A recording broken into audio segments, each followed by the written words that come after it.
My name is Bella Irons, and I am the founder of the Academic Web3 Conference and our series of specialty Web3 conferences and events. And this year, we put together a literary Web3 conference, which is close to my heart as a literary translative PhD student. But I want to introduce everybody to our panelists on this Web3 press panel. First is Justin Tagg. He is the founder of HYPERREAL and a writer and artist, and soon to be NFT NYC speaker, correct, this next week. That's right. Yeah, absolutely. Everybody's preparing for that. So I'm glad that I got a lot of you to come to the conference before NFT NYC. Amelie Lasker, she is the CEO of Alexandria Labs. Dan Wilson, who is a Hollywood NFT writer. And shortly, we will also introduce the CEO of NiftyLit.io, Joe Unruh. So, oh, there we go. Joe is coming in now. Welcome, welcome, everyone. I am so grateful and honored to have you here. We have a whole list of questions to be able to get to. Definitely would love audience participation. Use those reactions just like in a Twitter space to, clap or act surprised or love what people are saying or commenting on. And please use the room chat. I will be looking at that for questions to our panelists today. And since everybody is here, please, we'll go over the room and introduce ourselves. If you would like to start, Justin, and then you can let somebody else come in that you choose behind you, that would be wonderful. Thank you. Yeah, sure thing. And Bella, thank you so much for inviting me to be part of this panel. My name's Justin Tagg, also known as Devoid in the NFT space for the various different literature and artwork that I do. And the way I tend to describe the work that I do is just that I'm a storyteller. I don't have any particular medium that I stick to. It can be film, it can be literature, or it can be artwork. But the one thing that is true across all of that media is that I'm pretty much obsessed with exploring ideas around reality and what and where we are from a scientific and philosophical point of view, and that bleeds into all of the work that I do. And the part of this whole space that excites me the most is the way in which our stories can cross those borders of media. So, poetry, fine art, film, music, all of these things can be disseminated on the same foundations, which is especially exciting for the way that I work. I'm also part of the crypto writers community, run that alongside Callan Iwamoto, and will be releasing my first novel on my own platform later on this year. So I think that's me. I'll hand over to Amelie. Awesome. Thanks, Justin. Hi, everyone. So excited to be here to meet those of you that I haven't met before. I'm Amelie. Bella already did a great intro, but I am the CEO and founder of Alexandria Labs, which is creating reading experiences, book collecting experiences, kind of thinking about the meaning of books on chain, as a lot of us are thinking about. So we are in some ways a publisher, in some ways a platform, overall kind of building the infrastructure, and have had a lot of fun learning from other people who are also kind of building in this area. So happy to be here. I'll pass it to Dan. Hello, my name is Dan Wilson. I'm a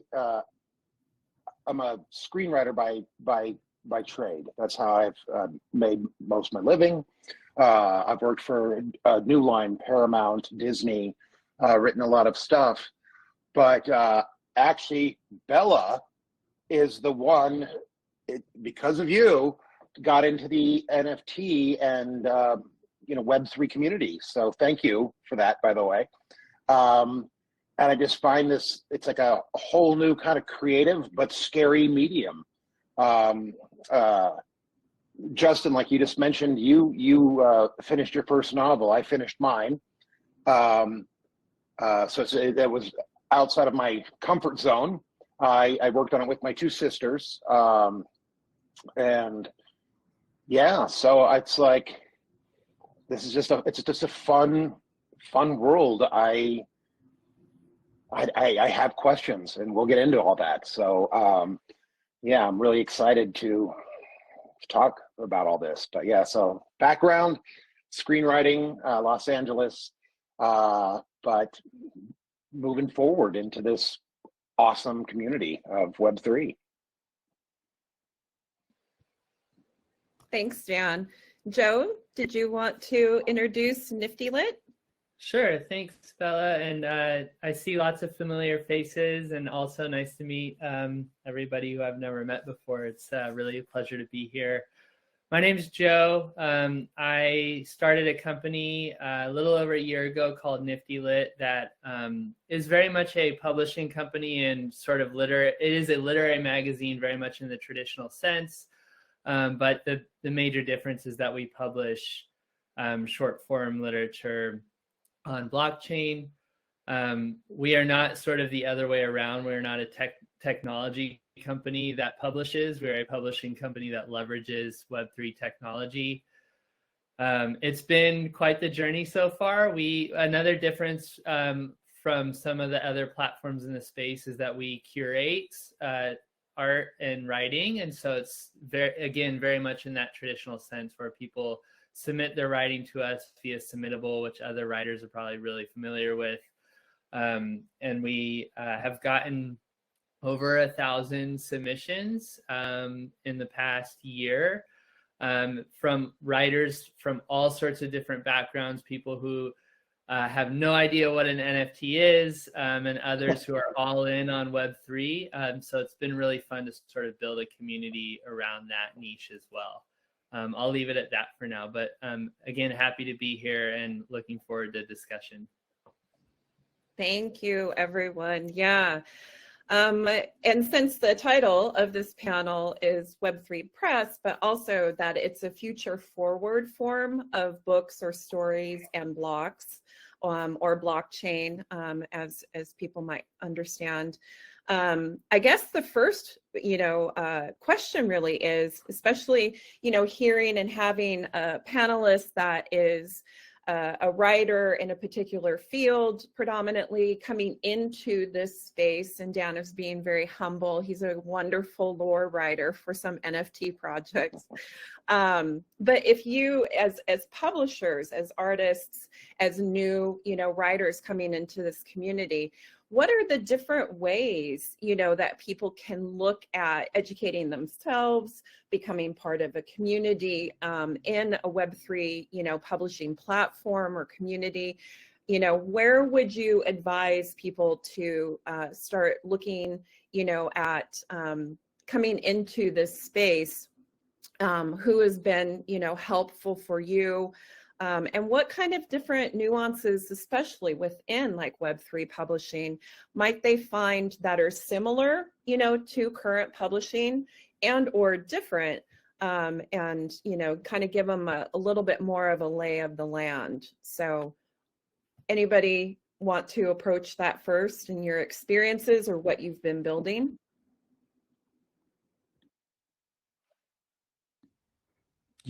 I don't mind jumping in first. Yeah. I mean, obviously, that's a great question, and there's so many different ways to take that. So I'll take the first point that you made, kind of what would somebody new coming in want to do? I think there'll be lots of different strategies, but my strategy with anything has always been just start doing things.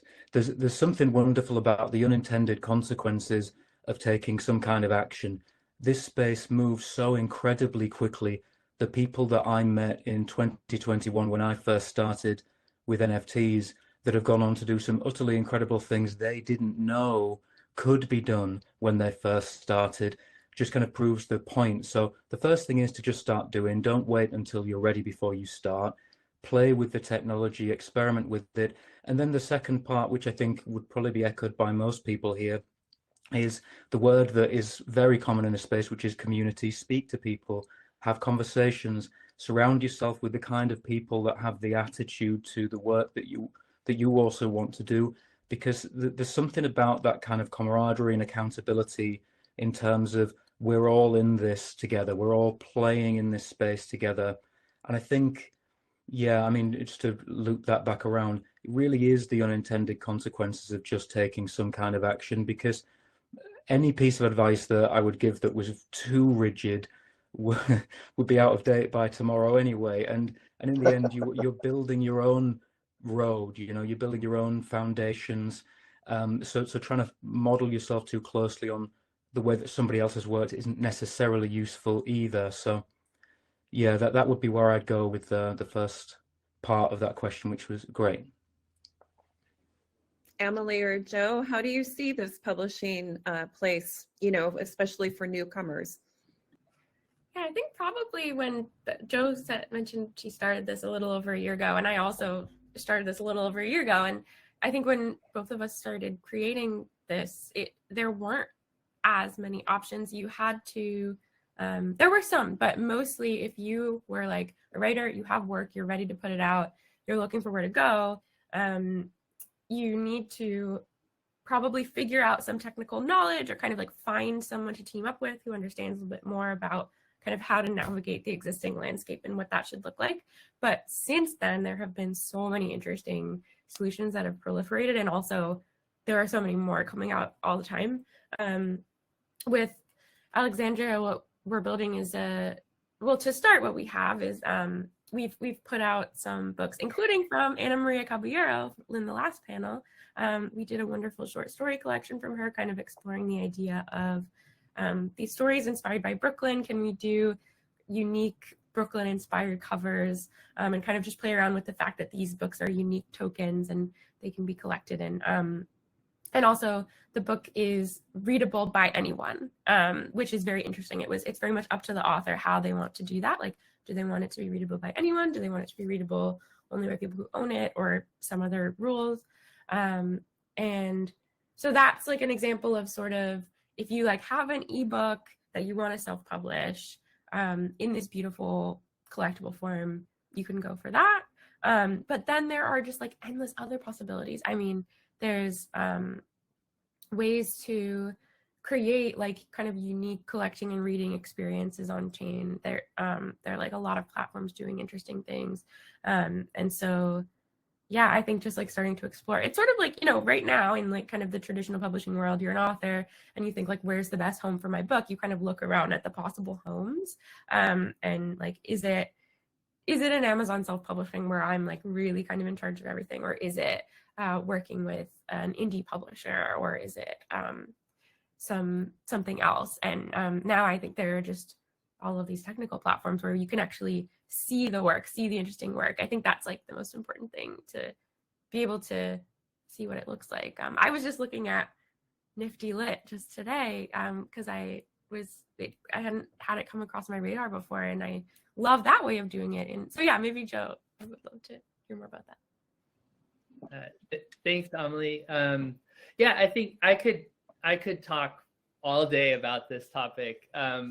I think, and there's so many different rabbit holes to go down, but I do think one thing that is really interesting for new writers, emerging writers, established writers, I think in this space, is the way Web3 offers, I think, more creative control over how that work is presented, and also a different and unique way of engaging with one's audience.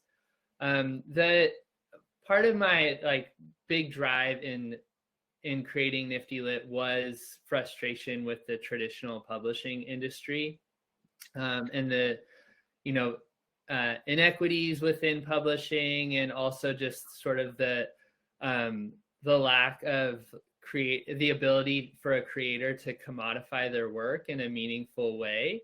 In other words, I think that in the traditional way, the significance of creative works is undervalued by society. And I won't soapbox too much about that, but there are these new ways with Web3 where, for example, I know a poet who's published, I think, 6 or 7 collections of poetry with great acclaim, but they have this different sort of experimental collection that a traditional publisher has turned down multiple times because they say it won't, you know, resonate with mass audiences. And so they're looking at publishing this collection as an NFT because they understand and realize that they have, at least, 1,000 people who will collect or buy that NFT because they really believe in the value of that work. And so that's a channel that I don't think is very possible in the traditional sense. And I think it's something that a lot of writers, if they're willing to sort of take that leap towards Web3, they can benefit from that. Yeah, thank you for that, everyone. So that is one of the questions that I have because, in scholarship, a lot of the studies have pointed towards creativity and innovation coming from a disruptive space. If it is already deemed, somewhat disruptive or out of the ordinary, and the traditional, routes for publishing right now are restrictive in some way, do you see that or are you experiencing that disruption as being a benefit or a benefactor of, Web3 and the opportunities within it? Open for comments. I would like to just add to that is something that I, as a writer, I wrestle with. Like, to me, all the hard work is the story, but I don't know the publishing world because that's not where my head is. My head is on the story. I work on the story, write the story, obsessed, and now I'm like, I don't know what to do. In traditional screenplay writing, I just give it to my agent and they take care of the rest. So Web3 is very open territory. And I would love to just, how do you dive into that? It feels like a little Wild West. I want to jump in there. And I've literally saved until this conference because that traditional publishing just seems overwhelming and just, I guess I just want to throw that out there. Like, how do you get into it? I don't know. So, well, the communities are definitely a very staple aspect to Web3 and have been. I've been around and started collecting Bitcoin in 2013. And I've had these conversations with Dan and many others that, within traditional publishing, like the agencies or the agents or indie press really help cultivate, their own communities. But that is also, replicated and is such an undercurrent and foundation within Web3.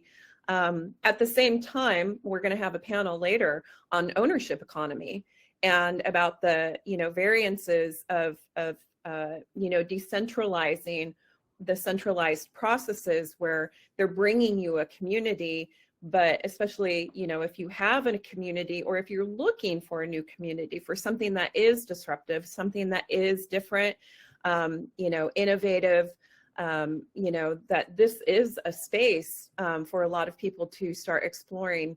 And it's very common for nom de plumes and students in this community as well. So that is just a natural, avenue and bridge for those artists that, are already doing that experimentation to be able to, integrate that even deeper into our communities here. But, Justin or Joe or Amelie, what do you think about like the disruption and or the communities, like their impact for bringing people in and nurturing that? Is that something that you've been building? Did you bring that into Web3 yourself? Where are you seeing these variances? I think so there's I have a couple of thoughts about this. One is about control, which I think Joe first mentioned that idea, and then the other is about like community and sort of like author connection. So about control, I something that I think is very disrupted in both for like not just authors but also indie publishers, which I feel like the way the big four publishers do things is like always sort of a little bit behind a brick wall, but also just they have kind of a lot of their own systems for these things. But if you think about like the general kind of publishing distribution tools, the marketing tools, all of that, I also think about how indie publishers use them, and how authors use them. It's like a lot of times they have to relinquish different levels of control. For example, like I was talking to an indie publisher this week who was saying that she's noticed that she's been reluctant to put her books out as ebooks in Web2, because when she puts it out, they will just start to kind of appear anywhere without her really knowing. Like putting something on the internet means that then it just gets sort of copied and taken different places, like put on different platforms, that she's like unclear on like kind of where, like why that's happening. But also she loses a lot of control over the format. She, you know, a lot of publishers and authors care a lot about like, what does the book actually look like and what context is it presented in?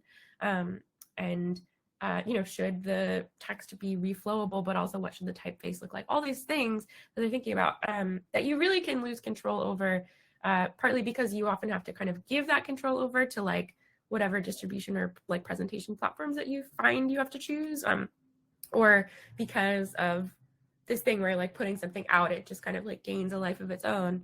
And I think a lot of those things are solved by Web3, because, you know, Web3 creates we have this immutable ledger that says like, here's where this thing came from originally, here's what it's supposed to look like. The creator can sort of decide like, here's how I want this file to be interacted with forever. Or if I want that to be changeable, here's like under what parameters.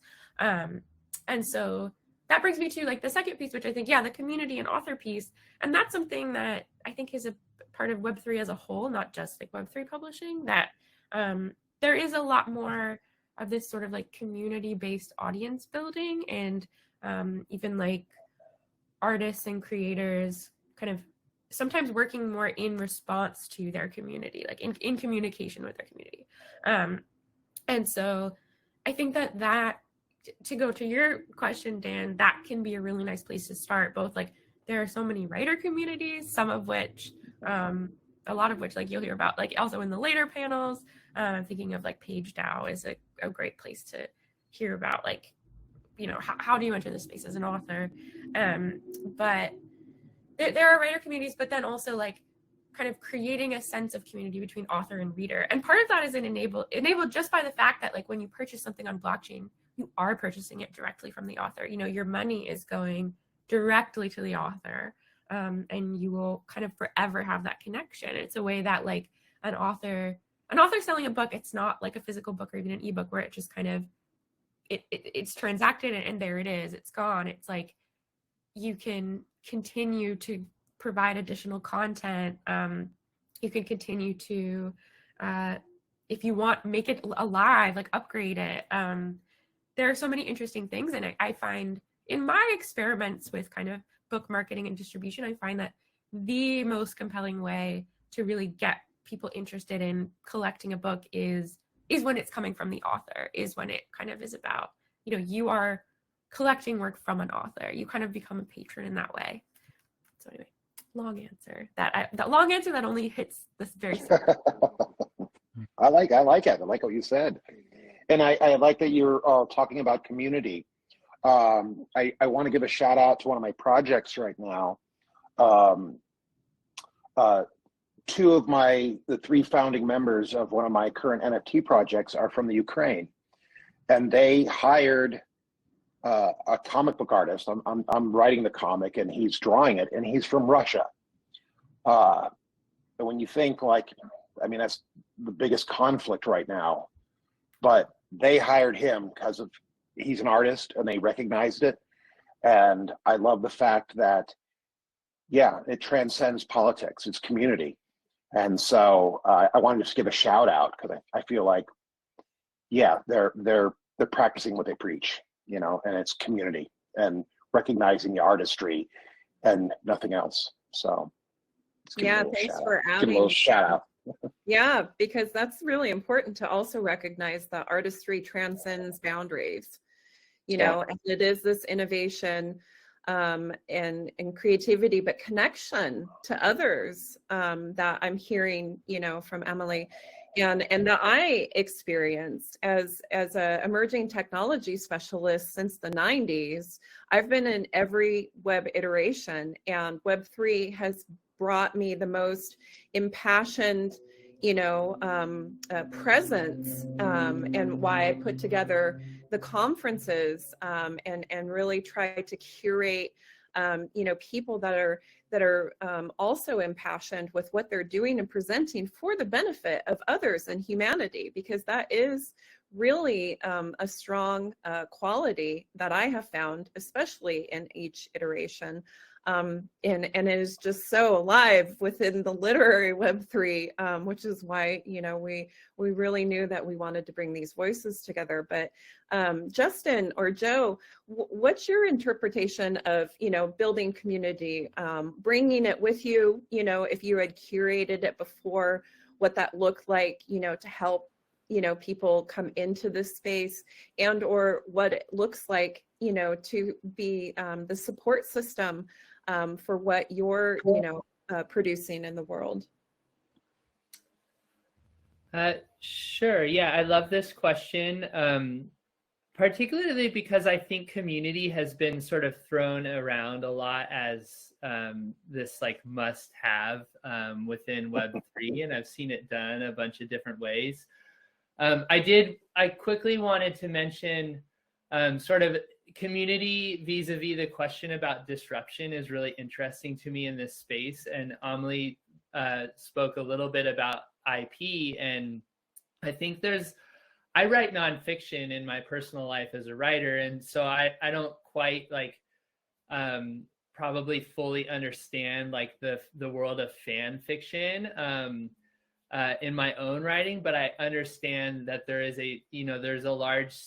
are large groups that are centered around fan fiction. And I think in terms of disruption and what blockchain can do, I think that there's a lot of stuff that we haven't even seen yet in terms of collaborative, quote unquote storytelling. But then beyond that, in terms of community, something that has really been like a staple for us since starting NiftyLit, even though we have it's not a hugely robust Discord.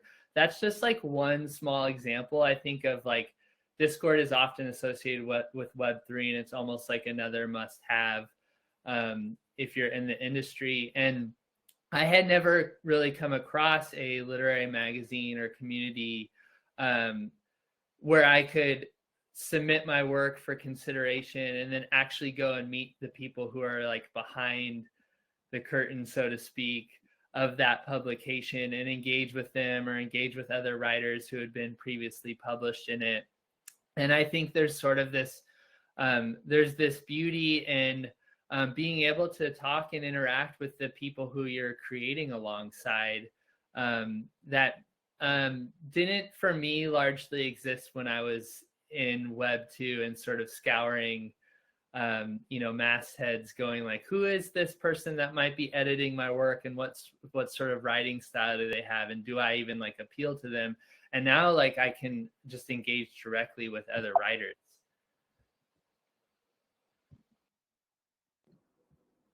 Justin, what does this look like for you as an artist? Yeah, I was just going to ask. Thanks.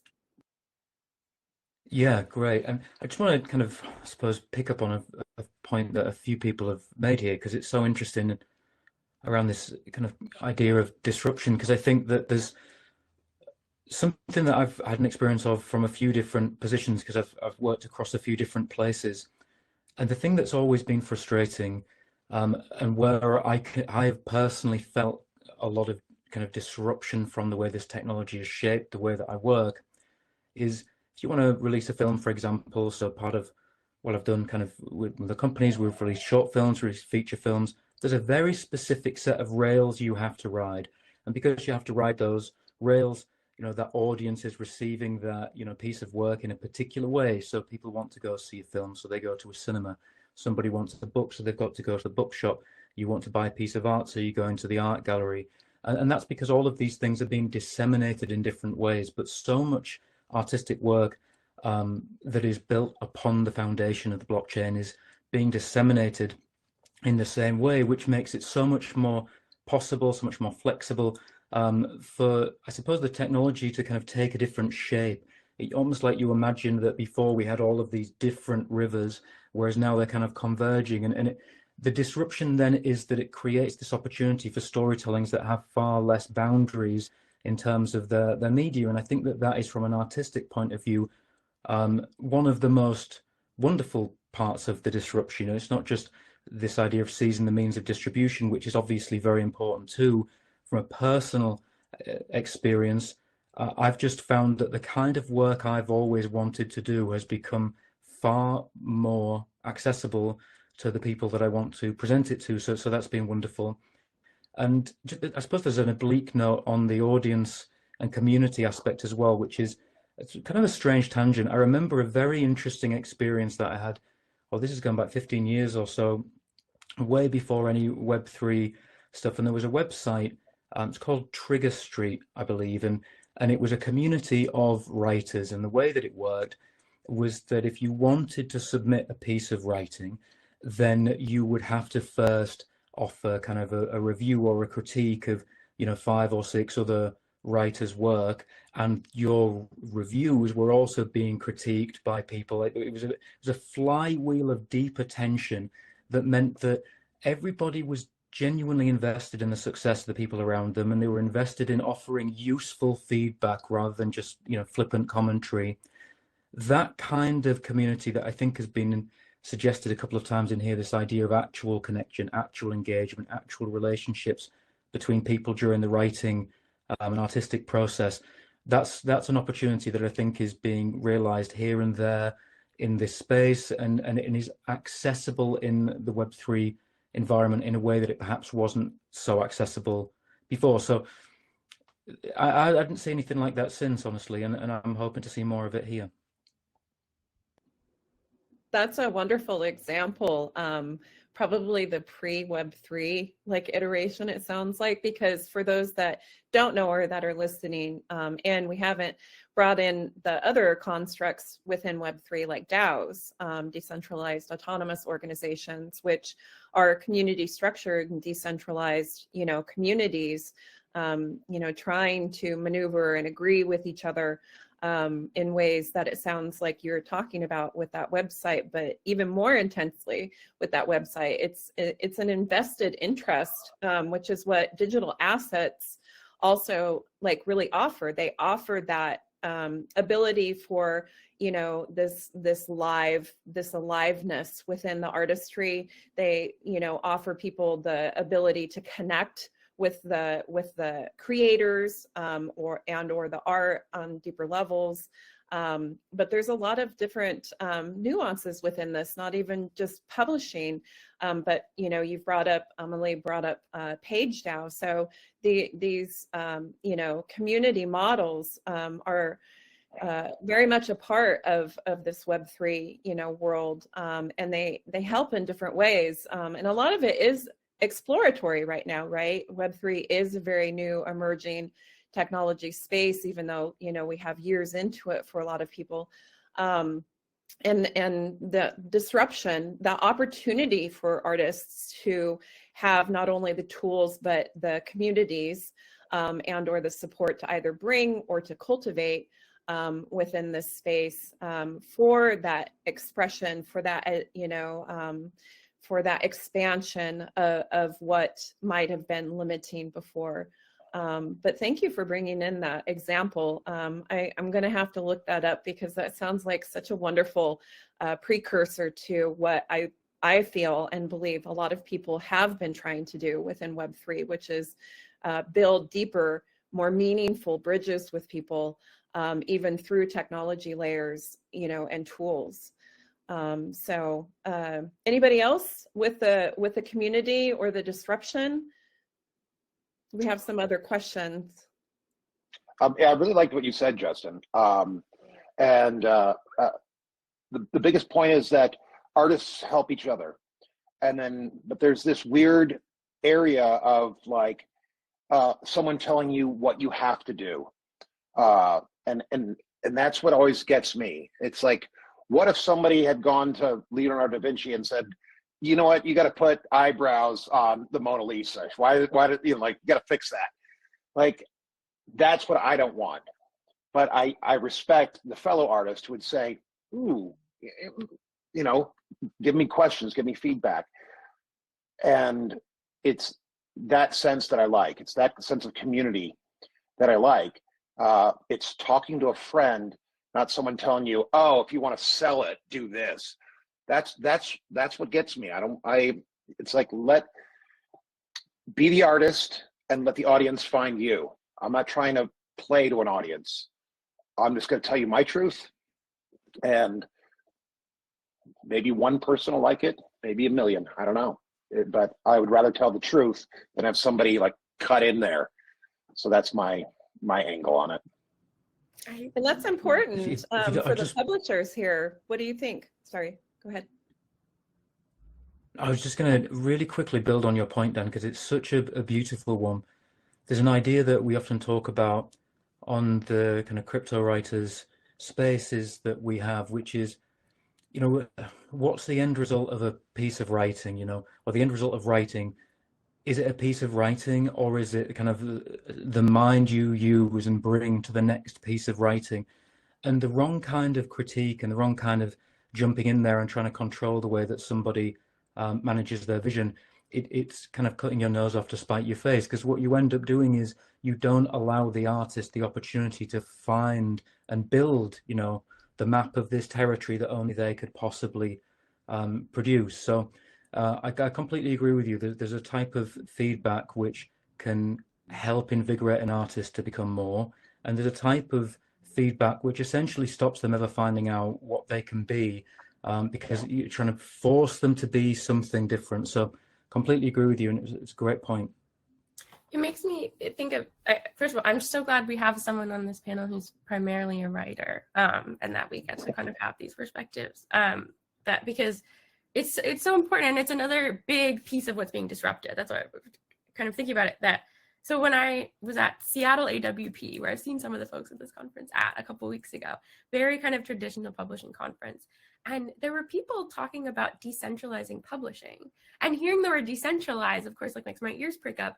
And they don't know anything about Web3. What they're talking about is let's decentralize kind of who gets to curate and then develop the work, who decides what books go out into the world, and that when you have this added control and added community, like writer just kind of puts themselves out there and lets, you know, sees who resonates with it. You remove this like centralized curation layer of like, it's these big publishing companies that have the capital and kind of the social capital to like get this book out into all these different bookstores. It's more about just like authors talking directly to communities, or it gives magazines like NiftyLit more like they can curate, like it spreads curation among like more different voices, which actually more fits, I think, how people actually read. We don't all read bestsellers, but like the very, very top bestsellers, but those are the ones that are primarily focused on in marketing and stuff. We all have like very different types of things that we're looking for, and there's a lot more room for things to get published than what is traditionally getting like funded, you know, getting advances, getting kind of distributed. So yeah, you never know who's looking for what story. I mean, you know, there could be a story out there that somebody needs to hear, and that might be your story, and that might, I totally agree with you. It's like, Thank you for bringing up that point about AWP and just the traditional routes of things. That's an interesting observation. I was at AWP, it was in my backyard. Yeah, and so like a discussion about decentralizing something, but still staying kind of within the parameters. You know, I often, you know, am contemplating this and talking about this because as a literary translator, I'm often looking at the evolutionary trends within literature and language. And it's easy to see the correlations with technology, emerging technology and evolution through technology layers. They're very compatible between language and technology development. As to where like evolutionary trends are going in general. And so the comments being there, you know, it's like, how do you build these bridges between what already exists? Because there are a number of evolutionary theories, but a lot of them also come back to that there's going to be, you know, a subsection of a group, and they're going to innovate, you know, tremendously, and they're going to bring back that information or that innovation to the collective, but only a certain amount of it, in fact, less than half, will be assimilated. And it really feels like Web3 is pushing those boundaries of how much has traditionally been assimilated within the collective, and that the undercurrent of disruption is consistently there as like a foundational quality in a lot of different respects, because, you know, the systems that we have been operating under, and I call this the second Renaissance, because as in like the first Renaissance, or if we look at eras of evolutionary, you know, growth, you can see particular markers in it. And as with Web3, you know, the artistry has really been a tremendous indicator, as well as the language proliferation out there, comparable to other eras. But in this context of, you know, keeping maybe this disruption, really being able to continue platforms or continue communities or even discussions about keeping this innovation, you know, out there, so that when it does become assimilated into the masses, that there's still this opportunity for people, opportunity for authors and artists to know that there's another place for them to be able to experiment, to be able to meet other artists and cultivate these closer relationships than they might be participating with currently in the centralized system. So anybody's comments on, you know, where do you think that Web3, especially publishing and or, you know, on the opposite end of it, submitting to publishing platforms or getting to be a part of, you know, communities that will help, you know, expand your expression, where do you think that some really beneficial opportunities can be either happening currently or looking forward in the future?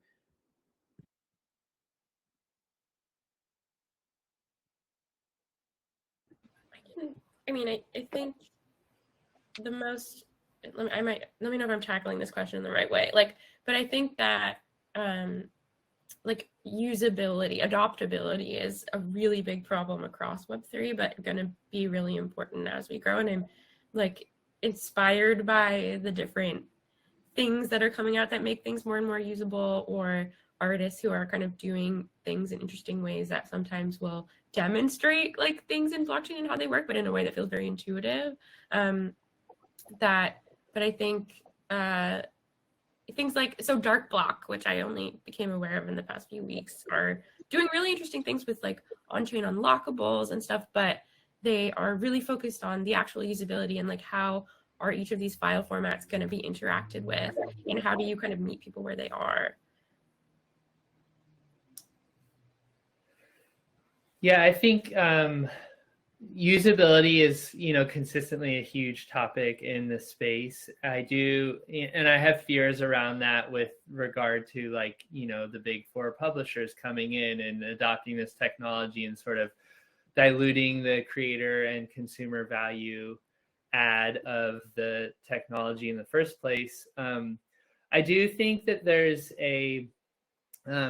so much potential. I went to NFT NYC last year, and I heard an artist say something along the lines of, and Sasha Stiles spoke earlier about how we communicate with emojis, right? But it was something along the lines of, instead of emojis, it's going to be collect, right? Like, I'm going to support this writer and buy their piece of writing, and that's my way of, you know, sending them a heart emoji. And I think that there's so much.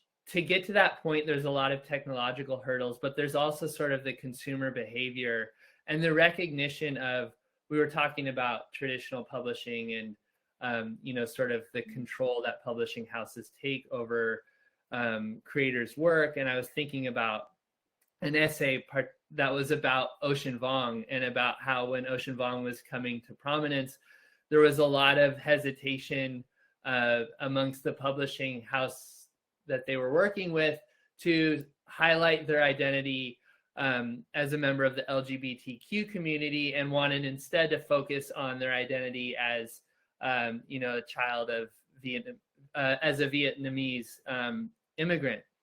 And I just think that's so sad, like that they, you know, are trying to sell people's identities in different ways and sort of like erase parts of people and bolster other parts of people, and not really giving us as writers or creators a choice. And so I think if the technology can be integrated so that that power can kind of be put in the hands of the consumer and the creator to say like, oh, we want to directly support this person in the way Amelie was speaking about earlier, instead of just like giving them love on Twitter, it's actually, you know, supporting them and their work directly. I'm not sure I even answered the question. I just went on a big rant. Sorry, Bella. It's a wonderful answer. Yes. Yeah, I love it.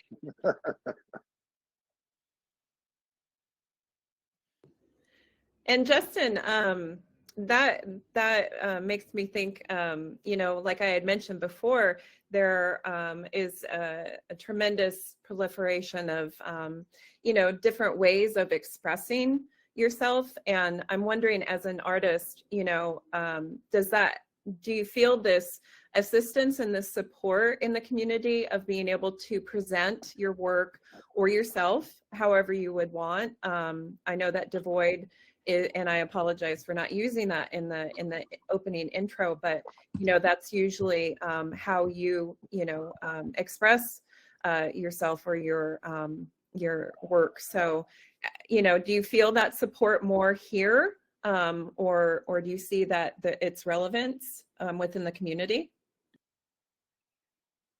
Yeah, I mean, and first of all, don't worry, I often mistake which to use myself. Honestly, I think it's quite interesting. I've obviously come from a background where I use my name for various different things, whether it was a background in teaching or, you know, and kind of film work that I've done with my name there, and then kind of sidled into this space and adopted a different identity for that work. And it can sometimes be quite confusing as to which to use. But it's interesting. An awful lot of this space is kind of non-doxed, for example. You know, I think there's an awful lot of you know, the warm reception in lots of areas of this space to people, regardless, you know, of whether anybody knows who they are and their PFP. So I felt it, but I also haven't really thought about that side of it too much in terms of my work. You know, I'm so often just head down, getting on with things. It's only since I've started to pop up in spaces like this and go to places like NFT NYC that I thought, oh, actually, that's an interesting thing to have to consider, how you balance your various kind of identities when you actually you know, meeting people, for example. Yeah, it is, you know, something that people, if you're listening to this or that you're not aware, doxing is matching your identity, you know, in technology to your real person identity or a legal identity. And undoxed is, you know, not having that check mark or that affiliation, you know, with what has been deemed, you know, your legal identity on documents in wherever you reside or however you've put those systems in process within your life. But, you know, that again is another one of these, you know, undercurrents within Web3 that really helps to support, you know, this disruption and a continual opportunity for innovation. And there's a number of poets and authors that have used, you know, pseudonyms or what have been even called heteronyms, because they do identify with different elements of themselves, and that expression in and of itself is a form of artistry, you know, that is more prevalent within Web3, but that artists, you know, can connect with, because it's been existing, you know, for thousands of years, to be forced in a way through it seems like probably centralized systems in history to not allow yourself or be allowed, you know, the expression that you would like to have, even for your own body and personage, let alone your work. So we're coming up to the end of this hour with this panel. So much amazing information. And I want to make sure that we allow the audience and ask the audience to, you know, put any questions. I'm watching in the room chat for any, you know, questions that you have for the panelists. But one of the, you know, areas that, and especially because we've talked about community here and getting people, you know, involved, or how would a new person, it's so important in being within an academic, you know, Web3 kind of context. Education is a large opportunity, you know, for adoption and to help other artists and authors know, you know, who to contact, who to DM, who to reach out to, what events to try and attend. That I'm often, you know, advising other people on or being asked for. So I'm going to open up the floor. Who brought, I mean, we heard from Dan, it was me that helped you get here, which I'm so grateful for. I just love it. But who helped other people in the room, you know, get to this space in Web3? And what are like the more notable, you know, communities or opportunities that existed for you at the very beginning that you tried to extend for others? That's a really fun question. And I think, so Crypto Coven is one of the first, when I started becoming aware of Web3, it was the end of 2021. And it felt like it was sort of like, you know, age of the PFPs, an age of kind of these projects that do feel like kind of intimidating to enter from the outside. And Crypto Coven has just such a beautiful kind of world that they're creating and brand, and are doing we're doing some of that work of sort of like educating on what it even means to kind of like join a Web3 community. And so they're very fun. I would recommend, you don't have to own a Crypto Coven witch to kind of join the Discord. But for writers, and now, I mean, there's just so many, like Crypto Writers is very fun. If you specifically want advice about Web3 publishing, I try to make myself available and like talk to authors every single week so that I'm always like, you know, sharing what I know, but also like learning about what authors need. So please feel free to reach out. Amelie Lasker on Twitter, anywhere. Yeah, but what about others? What communities do you use? I also want to say, anybody can reach out to me and talk about, I'm on my 5th NFT project right now. Random person called me and I thought, yeah, let's talk about it. Because you know what? Yeah, we're either in this together. You're not my competition. You know what? You're my friend. You're a stranger, but let's jump in it together. So I'm open for anybody, because it's so open world. You know, the different projects, you know, whether it's I'm doing a comic or just writing some random lore, you know, just creating some sort of history. It's fun. It's a fun, amazing world. You know what? I want you next to me. So I'm open for anybody who contacts me. Like, yeah, let's talk about it. I'll do what I can. Yeah, I mean, I think just there hasn't been a person in Web3 that I didn't reach out to that didn't want to meet about this. You know, yeah. Like I see Thomas Dylan Daniels here from PageDAO. Like he was so sort of helpful and instrumental in bringing me into this community, and others from Readle and SoulType and all, like everybody's just so kind, and I don't have a specific sort of community to point people towards other than to just say, sort of go for it. If you see somebody who's doing something that, you know, sparks your interest, reach out. The worst they can say is no, right? Yeah. It's like the Wild West without the guns. It's like with the paintbrush and the cursor. Yeah, I just echo what everybody said, really. I mean, it's an interesting space because you almost have to be a motivated individual to enter into something that is so new and requires so much of your own kind of personal energy to try and drive and build something that maybe nobody else asked for or didn't exist before. So you tend to find that people who are of that attitude are good friends and allies and cheerleaders to have around you. So, you know, obviously, if anybody wants to join the Crypto Writers community, then feel free to reach out to me on Twitter. There's also a few kind of Twitter DM groups if you're a poet or if you're a writer that are handy to be in. See what other people are doing. And when you find work, people, energy that you resonate with, exactly as everybody else has said, reach out and speak to those people. And you would, I'd be surprised if you had very many people that didn't respond warmly and positively to that, because it's nice to meet people who share that same energy. So reach out to me, but also anybody else on this panel would be a great person to reach out to, I'm sure. Thank you. Thank you, everyone. We're at the top of the hour already, and check the room chat, everyone, because, you know, people are putting in links. Amelie, thank you for posting. There's another conversation coming up, and this is how we keep the conversation going so that we can help other people come into this space, because it is, out of all 3 web iterations, this is the most challenging for people to be able to get into. It's like, you know, entering into a speeding freeway. It's already moving a million miles an hour, right? So it's a little intimidating, but when you can make those connections and you can see and feel the opportunity that other people are utilizing this space for and these technology tools to help support innovation and ideas and creation with each other, for yourself, for your own expression, for your work, to connect with new people and new audiences.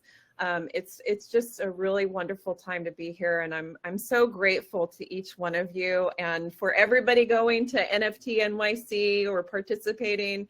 Best of luck. I know that that is just going to be so fruitful to connect with so many people next week on that level. And we will be participating and joining you, Amelie, because that's what this community is about. It's about supporting each other and helping you on the way. So thank you so much for everyone being here today. It's been a wonderful, wonderful panel, and I'm truly honored that you attended this literary conference with us. So much good advice, and yeah, keep writing, everyone. Yeah. Good job. Thank you. Thank you so much. Thank you. Thank you, Bella. Appreciate it. Absolutely.